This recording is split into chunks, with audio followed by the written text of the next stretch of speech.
മിഥുൻ 5 വർഷമായി ഒരു സ്വകാര്യ സ്ഥാപനത്തിലെ സീനിയർ അക്കൗണ്ടന്റായിരുന്നു. സേഫ്റ്റി എന്നതായിരുന്നു അവന്റെ ജീവിതമന്ത്രം. കൃത്യമായ ശമ്പളം, ആഴ്ച അവസാനം സിനിമ, സുരക്ഷിതമായ ജീവിതം. ഒരു ഭാരവുമില്ല, പക്ഷേ ഒരു സ്വപ്നവുമില്ല. തന്റെ ഉള്ളിലെ ഫുഡ് ബിസിനസ് എന്ന തീവ്രമായ ആഗ്രഹം അടുക്കളയിലെ മസാലക്കൂട്ടുപോലെ അവനറിയാതെ അടങ്ങിക്കിടന്നു.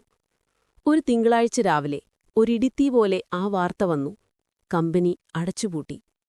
മിഥുന്റെ സുരക്ഷിത ലോകം ചീട്ടുകൊട്ടാരം പോലെ തകർന്നു വീണു. കയ്യിലുണ്ടായിരുന്ന ചെറിയ സമ്പാദ്യം പെട്ടെന്ന് വറ്റിത്തുടങ്ങി.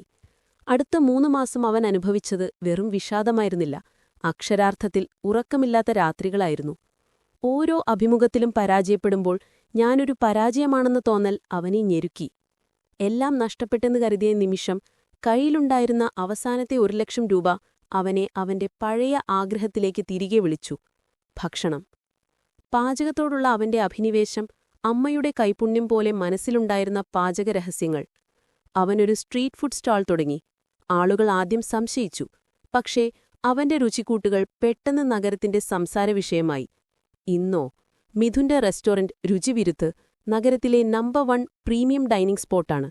അവന്റെ ലക്ഷ്യം ഇപ്പോൾ വെറും ശമ്പരത്തിലല്ല, ഓരോ ഉപഭോക്താവിന്റെയും മുഖത്തെ തൃപ്തിയിലാണ്. പാഠം അഥവാ ദ ടേക്ക് അവേ: ചിലപ്പോൾ വിധി നമ്മെ കംഫോർട്ട് സോണിന്റെ മതിൽക്കെട്ടുകൾക്ക് പുറത്തേക്ക് തള്ളിവിടുന്നത് നാം സ്വയം കണ്ടെത്താനും വളർച്ചയുടെ അത്യധികം വെല്ലുവിളിയേറിയതും എന്നാൽ ഏറ്റവും രുചികരവുമായ വഴിയിലേക്ക് നമ്മെ നയിക്കാനുമാണ്. നഷ്ടമാണ് അടുത്ത നേട്ടത്തിന്റെ തുടക്കം.